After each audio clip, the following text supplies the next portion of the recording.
네, 오늘은 삶의 변화를 위한 사사기 26번째 시간입니다. 오늘은 사사기 6장 1절부터 10절까지 말씀 가지고 삶의 두려움을 이기는 법, 삶의 두려움을 이기는 법이라는 제목으로 말씀 나누겠습니다. 사사기 6장 1절부터 10절까지 말씀 가지고 계신 분들은 우리 함께 읽어보도록 하시겠습니다. 시작. 이스라엘 자손이 또 여호와의 목전에 악을 행하였으므로 여호와께서 7년 동안 그들을 미디안의 손에 넘겨주시니 미디안의 손이 이스라엘을 이긴지라. 이스라엘 자손이 미디안으로 말미암아 산에서 웅덩이와 굴과 산성을 자기들을 위하여 만들었으며 이스라엘이 파종한 때면 미디안과 아말렉과 동방 사람들이 치러 올라가서 진을 치고 가사에 이르도록 토지 소산을 멸하여 이스라엘 가운데 먹을 것을 남겨두지 아니하며 양이나 소나 나귀도 남기지 아니하니 이는 그들이 그들의 짐승과 장막을 가지고 올라와 메뚜기 떼같이 많이 들어오니 그 사람과 낙타가 무수함이라.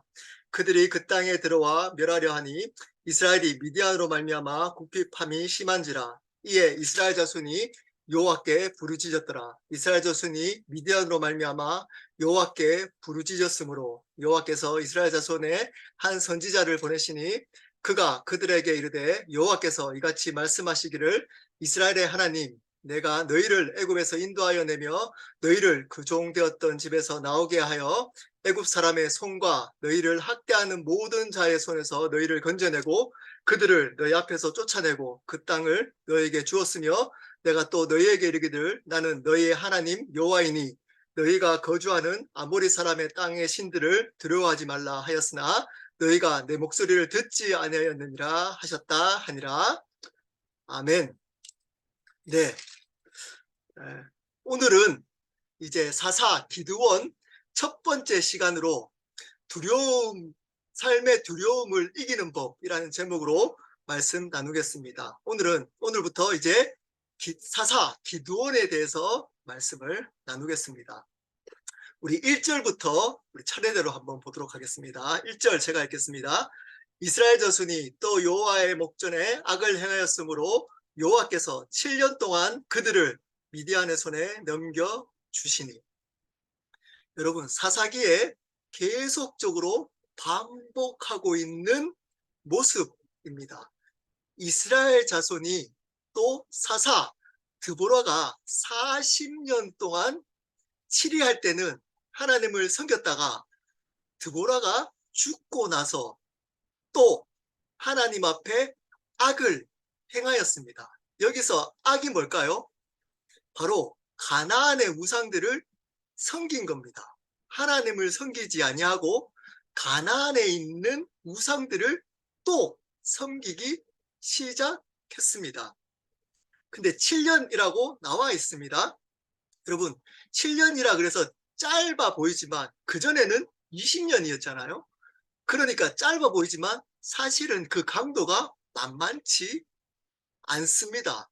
여러분, 이렇게 반복되고 있는 이스라엘의 죄악된 모습을 가지고 우리는 한심하게 볼 수도 있습니다. 아니, 어떻게 그렇게 계속적으로 또 죄를 짓고 또 죄를 짓고 또 우상을 섬기고 하나님의 은혜를 경험하고도 또 이렇게 반복할까라고 한심하게 생각할 수도 있습니다.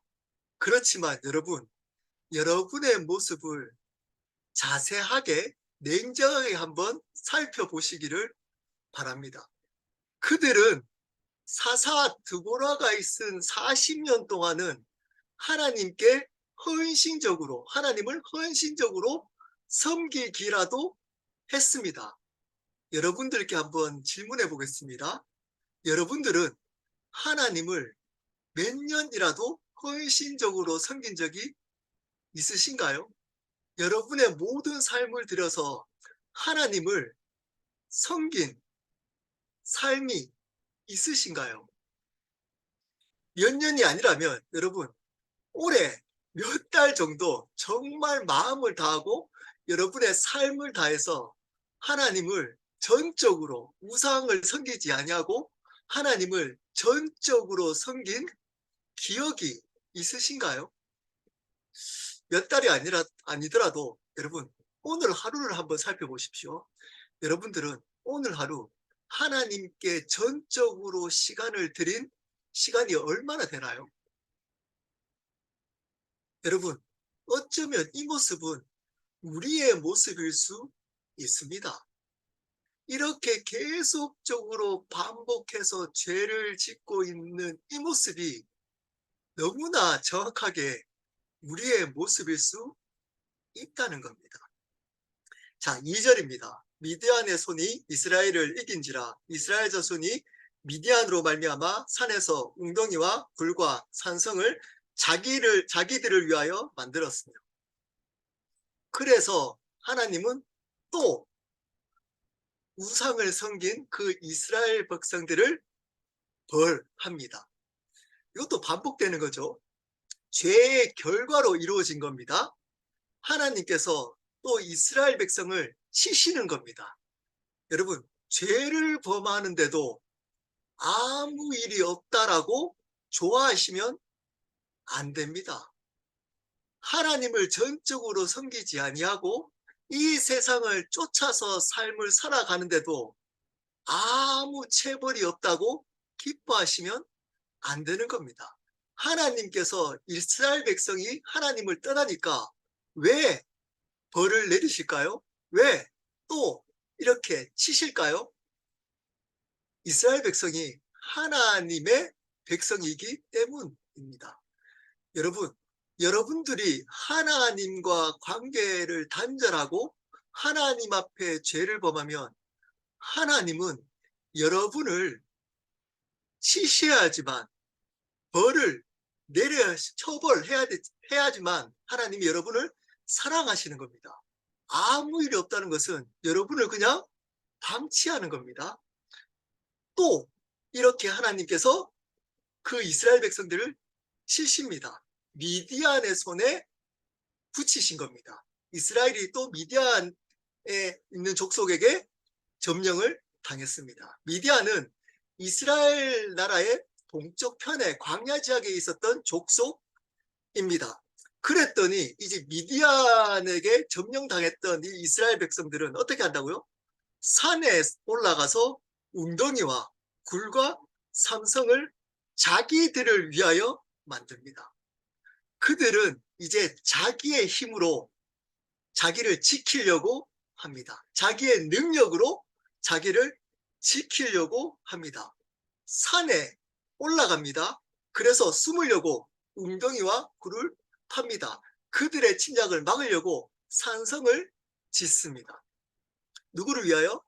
자기를 위하여 삶을 살기 시작합니다. 하나님을 위하여 삶을 사는 게 아니고 이제 자기를 지키기 위해서 삶을 살기를 시작합니다. 하나님을 떠나면 당연한 거죠. 하나님을 떠나면 하나님을 위하지 않고 당연히 이제 자기를 위합니다. 그리고 자기를 위하는데 어떻게 한다고요? 이 미디안 사람들이 두려워서 산에 숨어서 웅덩이, 굴을 파고 숨어 있습니다. 그리고 그들의 침략이 두려워서 산성을 쌓습니다. 예, 우리의 삶도 그렇습니다. 하나님을 떠난 삶의 모습이 이렇다는 겁니다. 두려움 속에 숨어 지냅니다. 겉은 우리의 능력으로 우리를 지킬 수 있을 것 같이 큰 소리 치지만 실질적으로는 두려워서 숨으며 살고 있습니다. 두려워하며 삶을 살게 됩니다.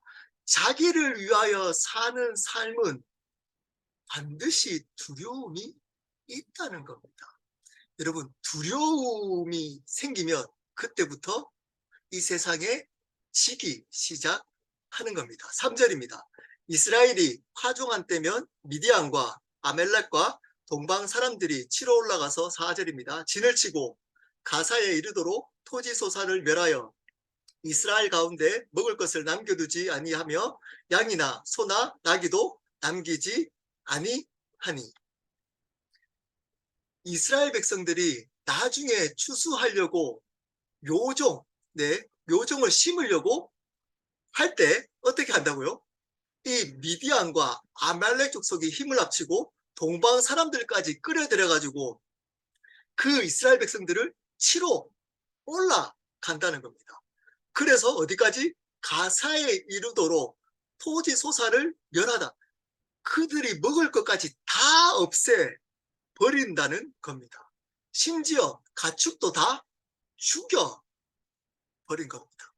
여러분, 가사는 서남쪽에 있습니다. 이스라엘 나라에. 그러면 동쪽에 있었던 그 미디안이 사람들 데리고 서남쪽까지 이렇게 오면서 완전히 싹 쓸어버린 겁니다. 여러분, 전과 다르게 이 사람들은 아예 먹을 것조차, 가축조차도 다 멸해버린 겁니다. 여러분, 이 정도까지를 원래 지배국들이 이 정도까지 하지 않습니다. 왜 그럴까요? 피지배국의 조공을 받아야 되기 때문입니다. 피지배국이 그 조공을 지배국에게 바치려면 이러한 소산들이 있어야 되고 가축들이 있어야 되잖아요. 근데 그런 것들조차 다 없애버린 겁니다. 그 이유를 5절에 나와 있습니다. 5절에 나와 있습니다. 이는 그들이 그들의 짐승과 장막을 가지고 올라와 메뚜기 떼같이 많이 들어오니 그 사람과 낙타가 무수함이라 그들이 그 땅에 들어와 멸하려 하니. 뒤에 그 이유가 나옵니다. 완전히 멸절시키려고 하려고 그렇게 했다는 겁니다. 조금도 필요 없습니다. 그냥 메뚜기 떼같이 완전히 사람들을 떼거리로 불러가지고 이스라엘 백성들을 완전히 멸절시켜 버리려고 한다는 겁니다. 조공 이런 거 관심 없고 그냥 이스라엘 백성이 미운 겁니다. 이스라엘 백성이 아예 사라졌으면 좋겠다는 겁니다. 이제 큰일 났습니다. 이제 그들은 숨어서 두려움 가운데 지내는데 점점점 상황은 악화되어 가고 있는 겁니다. 6절입니다. 이스라엘이 미디안으로 말미암아 궁핍함이 심한지라 이에 이스라엘 자손이 여호와께 부르짖었더라. 드디어 버티다가 숨어서 두려움 가운데 지내다가 이제는 어쩔 수 없어서 하나님께 부르짖습니다. 여기서 부르짖다라는 의미가 어떤 의미일까요? 바로 회개했다는 겁니다. 여러분, 이렇게 버티다가 회개하시면 안 됩니다. 바로 우리의 힘으로 그것을 지켜내려고 버티다가 어쩔 수 없이 막다른 골목에서 이렇게 부르짖으면 안 되는 겁니다.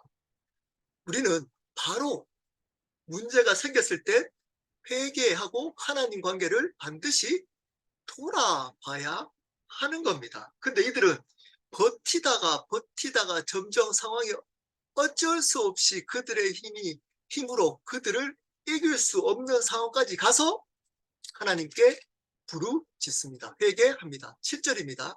이스라엘 자손이 미디안으로 말미암아 여호와께 부르짖음으로. 8절입니다. 여호와께서 이스라엘 자손에게 한 선지자를 보내시니 그가 그들에게 이르되 여호와께서 이같이 말씀하시기를 이스라엘의 하나님 내가 너희를 애굽에서 인도하여 내며 너희를 그 종 되었던 집에서 나오게 하여. 9절입니다. 애굽 사람의 손과 너희를 학대하는 모든 자의 손에서 너희를 건져내고 그들을 너희 앞에서 쫓아내고 그 땅을 너희에게 주었으며. 7절에 이제 그들이 하나님께 회개했더니 여러분 8절에 하나님께서 응답하십니다. 여러분, 우리는 이렇게 반복되는 죄를 범하고 또 넘어지고 또 쓰러져도 하나님께 회개를 바로 해야 하는 겁니다. 양심에 찔려서 어떻게 또 죄를 짓고 또 회개할 수 있냐? 양심이 있지. 이러시면 안 됩니다. 우리는 양심을 의지하는 사람이 아니고 하나님의 선하심을 의지해서 하나님의 말씀을 근거로 살아가는 사람이기 때문입니다. 하나님은 어떤 모습으로 반복되는 연약함을 가지고 하나님께 나오더라도 하나님은 응답하시는 하나님이십니다. 하나님께서 응답하시는데 그전과는 다른 방법으로 응답하십니다. 그전에는 이렇게 회개하고 하나님께 부르짖으니까 사사를 보내주셨습니다. 근데 오늘은 사사를 보내시기 전에 한 선지자를 보내십니다. 그리고 그 선지자를 통해 하나님의 말씀을 전합니다. 하나님의 음성을 전합니다. 그 음성이 뭔가요? 이스라엘 하나님이 내가 너희를 애굽에서 인도하여 내며 너희를 그종되었던 집에서 나오게 하여 애굽 사람의 손과 너희를 학대하는 모든 자의 손에서 너희를 건져내고 그들을 너희 앞에서 쫓아내고 그 땅을 너희에게 주었으며, 그 선지자를 통해서 애굽에서 종살이했던 이스라엘 백성들을 출애굽하게 해서 가나안 땅으로 인도했던 그 내용을 다시금 말씀하십니다. 하나님께서 이스라엘 백성에게 행했던 일들을 다시금 이스라엘 백성에게 기억나도록 상기시켜 주고 있는 겁니다. 여러분, 출애굽과 가나안은 지금으로 말하면 우리의 구원을 상징합니다. 예표합니다. 또 넓게 해석하자면 하나님께서 우리에게 과거에 행했던 모든 역사, 모든 은혜를 의미합니다. 여러분, 여러분이 지금 고난 가운데 두려움 가운데 있으시다면 첫 번째 해야 될 게 있습니다. 뭘까요? 하나님이 여러분 가운데 행하셨던 그 일들을 다시금 기억하는 겁니다. 첫 번째, 우리에게 주어졌던 그 구원의 감격과 감사를 회복해야 하는 겁니다. 여러분, 우리가 정말 죽을 것 같이 힘든 고난이 있을지라도 우리는 죽지 않습니다. 죽지 않습니다. 영원히 삽니다. 예수 그리스도로 말미암아 영원히 사는 존재가 되었다는 것을 기억해야 합니다. 붙들어야 합니다. 그리고 여러분 삶 가운데 여러분 이 자리에 있기까지 하나님께서 행했던 그 일들을 다시금 기억해야 하는 겁니다.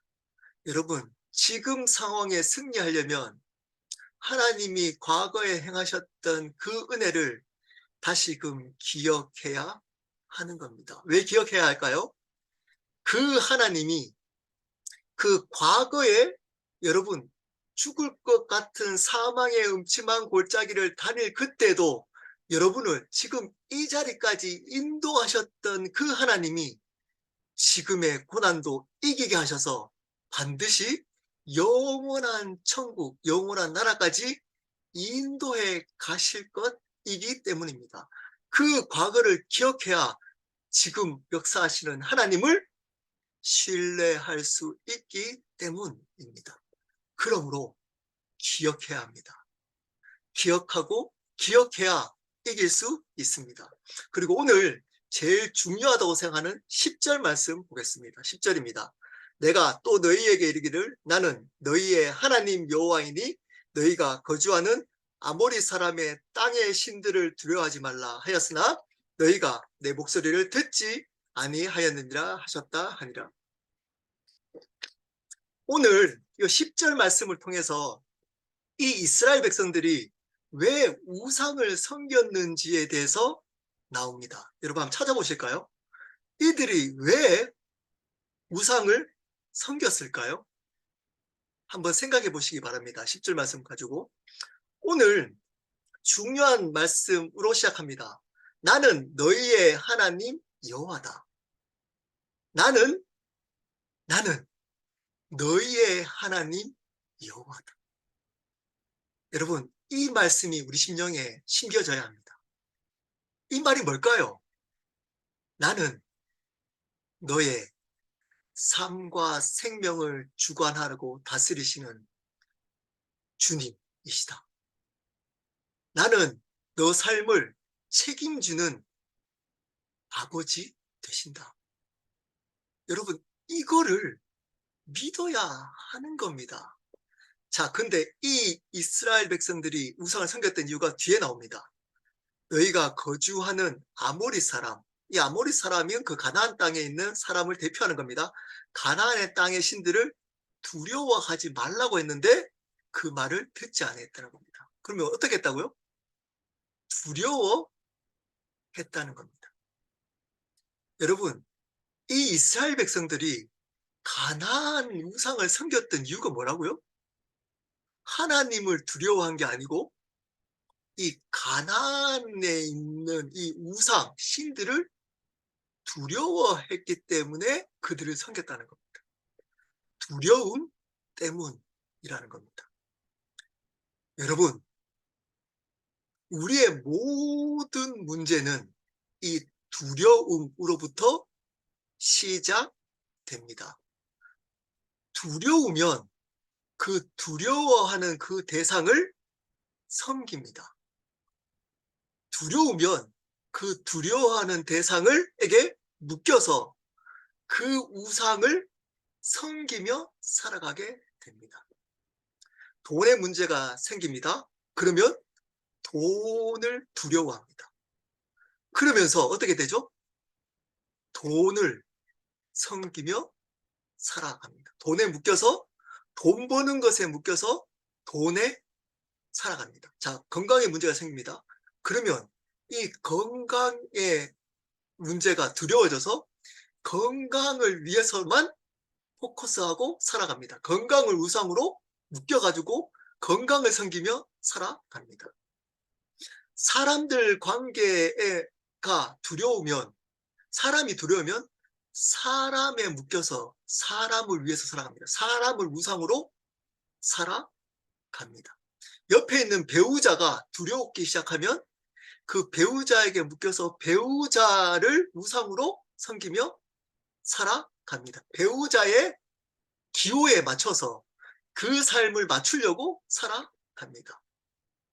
이 세상에 성공하는 것에 대해서 두려우면, 내가 성공 못할 것에 대해서 두려우면 이 성공하는 것에 묶여서 성공이라는 우상을 섬기며 살아가게 되는 겁니다. 여러분, 두려움이 지금 여러분에게 있다면 여러분들은 반드시 우상을 섬기게 되는 겁니다. 자, 그러면 이 두려움은 어떻게 만들까요? 여기 나오잖아요. 두려워하지 말라 그랬는데 두려워합니다. 하나님의 음성을, 말씀을 들리지 않도록 하는 겁니다. 여기 보면 10절에 보면 내 목소리를 듣지 아니하였느니라 이렇게 얘기하지만 정확하게 얘기하면 들리지 않은 겁니다. 두려워지니까 하나님의 말씀이 들리지 않는 겁니다. 하나님의 말씀이 들리지 않으니까 하나님을 떠나버립니다. 그리고 그 두려워하는 대상을 우상으로 섬깁니다. 여러분, 어쩌면 지금 여러분의 삶에 이 두려움의 대상이 있지 않으신가요? 그렇다면 여러분들은 어쩔 수 없이 그 두려운 대상을 묶여서, 두려움 대상에게 묶여서 그것을 우상으로 섬기며 살아갑니다. 그리고 하나님의 말씀, 하나님의 음성이 들리지 않습니다. 그 자리에 있어도 들리지 않습니다. 말씀을 읽어도 들리지 않습니다. 자, 그러면 이 두려움의 문제는 어디서부터 올까요? 여러분, 두려움의 문제는 상황의 문제가 아닙니다. 쏘시면 안 됩니다. 상황의 문제가 아닙니다. 돈의 문제, 돈이 없어지는 상황이 생기기 때문에 돈에 대해서 두려워지나요? 건강이 악화됐기 때문에, 건강이 악화됐던 상황이 주어졌기 때문에 건강에 대한 두려움이 생기는 건가요? 사람이라는 무서운 사람이 내 앞에 나타났기 때문에 내가 두려워지는 거, 사람을 두려워하는 거 아닙니다. 쏘시면 안 됩니다. 그 상황에 대한 우리의 마음이 두려워지는 겁니다. 상황 때문이 아니고 마음의 문제인 겁니다. 두려움은 상황의 문제가 아니고 우리의 마음의 문제인 겁니다. 그것을 받아들이는 우리의 마음이 두려워지는 겁니다. 여러분, 상황이 그렇더라도 두려워하지 않는 마음만 있다면 상황이 어떻게 되든 두려워하지 않습니다. 그리고 앞에서 그 사람들은 어떻게 했다고요? 자기의 힘으로 산에 올라가서 웅덩이 파고 굴을 파고 산성도 지었습니다. 자기의 힘으로 그 두려움을 이길 수 없습니다. 우리는 다른 말로 상황을 바꾸면 그 두려움이 사라질 거라고 생각합니다. 돈이 없으면 돈을 많이 벌면 돈에 대한 두려움이 사라질 거라고 생각합니다. 사람이 저 사람 나를 두렵게 하는 사람과 헤어지거나 끊어버리면 만나지 않으면 그 사람에 대한 두려움이 사라질 거라고 생각합니다. 절대 그렇지 않습니다. 왜냐? 두려움은 상황의 문제가 아니기 때문입니다. 여러분, 그런 상황들은 앞으로 여러분 삶 속에 계속 반복될 겁니다. 상황이 여러분의 힘으로 상황을 바꾸려고 노력하면 그 두려움은 더 커집니다. 더 커집니다. 사라지지 않습니다. 상황의 문제. 우리의 마음을 바꿔야 하는 겁니다. 여러분, 마음 바꾸려면 오늘 답이 나옵니다. 어떻게 해야 될까요? 이 두려움을 이기려면. 앞에도 나왔습니다. 네. 하나님이 하셨던 은혜를 기억하는 겁니다. 회복하는 겁니다. 하나님이 하셨던 그 구원의 역사, 하나님이 이 자리까지 인도하셨던 그 하나님의 은혜를 먼저 기억하는 겁니다. 붙들어야 하는 겁니다. 그리고 두 번째, 이것이 더 중요할 수 있습니다. 뭘까요? 하나님의 말씀이 들려져야 하는 겁니다. 하나님의 말씀이 들려져야 하는 겁니다.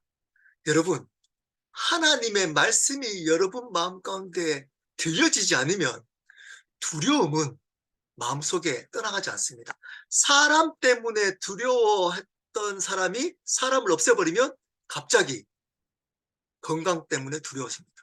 건강 때문에 두려워졌던 것들이 조금 노력해서 건강 괜찮아지면 또 상황, 미래에 대한 걱정, 두려움, 어떻게 잘 될까라는 것 때문에 또 두려워합니다. 두려움은 상황 때문에 오는 거 아닙니다. 그 사람들은 하나님의 말씀이 들려지지 않습니다. 들려지지 않다 할 때 들려지다라는 의미가 뭘까요? 믿어지지 않는 겁니다. 하나님이 믿어지지 않습니다. 하나님이 안 믿어집니다. 이 상황 속에서 역사하실 하나님이 안 믿어집니다. 안 믿어집니다. 그러니까 인간의 방법으로 하죠. 믿어지지 않으니까 자기의 힘으로 이것을 이기려고 하려고 하는 겁니다. 믿어지려면 여러분, 하나님의 말씀이 여러분 마음 가운데 채워져야 하는 겁니다. 말씀이 들어있어야 하나님이 말씀하실 때 그 말씀이 들려지는 겁니다. 채워져 있어야. 이게 하나님의 말씀인지 음성인지 모르는 기준이 없는데 내 생각만으로 채워져 있는데 하나님 음성을 어떻게 알 수 있나요? 하나님의 말씀이 채워져야 하나님의 음성이 들려질 수 있는 겁니다. 여러분, 물통이 있어요. 예, 물이 근데 채워지지 않는데 거기 이물질이 있습니다. 여러분, 물로 채워가지고 이물질을 밖으로 내보내려면 어떻게 해야 될까요? 예, 물을 계속 채워야 됩니다. 언제까지? 물통에서 물이 넘칠 때까지. 넘쳐야 요번에 3분의 2까지도 안 됩니다. 안 나갑니다, 이물질이. 여러분, 이것이 다 채워지고 넘쳐야 이물질이 밖으로 나갈 수 있는 겁니다. 우리 마음 가운데 두려움이라는 이물질이 있으면 어떻게 해야 된다고요? 말씀이 우리 마음 가운데 그것이 나갈 수 있도록 계속적으로 채워져 있어야 그것이 떠나가는 겁니다. 그리고 여러분, 한 번만 채워지면 그 말씀이 계속 채워져 있나요? 여러분, 이 말씀으로 채웠다가 또 세상의 이야기를 듣고 또 두려움을 가지고 또 인간적인 생각을 하면 이것이 또 사라집니다. 사라집니다. 계속 날마다 내 마음 가운데 말씀을 채워가야만 하는 겁니다. 그래야 두려움이 올 때 그 두려움에 묶이지 않고 그 두려움의 대상을 우상으로 섬기지 않습니다. 말씀이신 하나님을 섬길 수 있는 겁니다. 근데 여러분, 두려워하고 있다면 여러분들은 여러분 가운데 어느 순간 말씀으로 채워지지 않기 때문입니다. 이렇게 얘기할 수 있습니다. 나 말씀을 읽어도 잘 모르고 이해도 안 되는데 어떻게 채워가? 여러분, 믿어야 되는 겁니다. 이스라엘 백성들이 이렇게 지금 이 상황 속에서 보십시오. 여러분 보십시오. 정말 죽을 것 같이 미디안 족속이 자기들을 멸절시키는 그 상황 가운데 하나님이 이스라엘 백성에게 내가 너희를 예전에 건져냈다. 두려워하지 마. 믿겨질까요? 믿겨질까요? 어쩔 수 없이 지금 먹다른 골목까지 와가지고 하나님께 부르짖었는데 하나님이 두려워하지 마. 두려워하지 마. 라는 말씀이 믿겨질까요? 여러분, 제 생각이지만 잘 믿어지지 않았을 겁니다. 그럼 어떻게 믿어야 되나요? 의지적으로 붙드는 겁니다. 믿음으로 믿어지지 않지만 믿기로 결단해야 하는 겁니다. 말씀의 태도는 똑같습니다. 이게 말씀의 태도입니다. 여러분, 믿겨지지 않지만 의지적으로 믿음을 가지고 말씀을 읽고 믿음으로 채우고 또 채워야 하는 겁니다. 두려움이 떠날 때까지 이렇게 말씀의 자리에 나와야 합니다. 아침에 말씀을 읽고 또 읽어야 합니다. 예배 때 그 말씀을 한 번만 듣지 말고 또 듣고 또 들어야 하는 겁니다. 여러분, 말씀으로 채워진 사람의 삶은 두려움이 없습니다. 한번 돌아보십시오. 말씀이 채워져 있는 사람은 틀립니다. 평안이 있습니다. 평안이 있습니다. 근데 말씀으로 채워지지 않고 자기의 생각으로 채워져 있는 사람들은 이 두려움이 올 때 하나님을 떠나고 그 두려움의 대상을 섬깁니다. 묶입니다. 말씀을 정리하도록 하겠습니다. 이스라엘 백성들이 이렇게 우상을 섬겼던 이유는 이 두려움 때문이었습니다. 하나님이 두려워하지 마 했는데 두려워져 버리니까 이 하나님의 음성이 들려지지 않습니다. 하나님의 말씀이 들려지지 않고 하나님이 하셨던 그 구원의 역사도 기억나지 않는 겁니다. 여러분, 이것까지 오면 힘듭니다. 지금 준비해야 됩니다. 왜냐? 이런 상황들은 계속적으로 우리에게 반복되기 때문입니다. 상황은 우리의 뜻대로 되지 않습니다. 마냥 그리스도인이라고 좋은 상황만 주어지지 않습니다. 오히려 더 어려운 상황들이 많을 수 있습니다. 무릇 지킬 만한 것보다 마음을 지켜라. 어떤 걸로 지켜야 된다고요? 말씀으로 지켜야 됩니다. 생명이 이에서부터 납니다. 이 마음을 말씀으로 지키고 채워가야 이 두려움을 이길 수 있습니다. 사단은 이 두려움을 주고 그리고 그 두려움의 대상을 섬기게 합니다. 그리고는 하나님의 음성, 하나님의 말씀을 들리지 않도록 합니다. 하나님의 음성을 들리는 것이 짜증이 납니다. 말씀이 갑자기 짜증이 납니다. 들으면 그것이 싫습니다. 싫어집니다. 말씀이. 그리고는 그 우상을 두려워하고 어느 순간 그 우상을 섬기도록 만듭니다. 사단은 지금도 이 순간에도 여러분들을 그렇게 공격하고 있을 겁니다. 여러분, 말씀으로 채우셔야 됩니다. 그리고 하나님 그 말씀 속에 역사하셨던 구원의 하나님, 우리 가운데 이 자리까지 인도하셨던 그 하나님에 대한 믿음을 회복하셔야만 합니다. 그래야 두려움을 물리치고 그 두려움의 대상을 우상으로 섬기지 않을 수 있습니다. 함께 기도하도록 하겠습니다.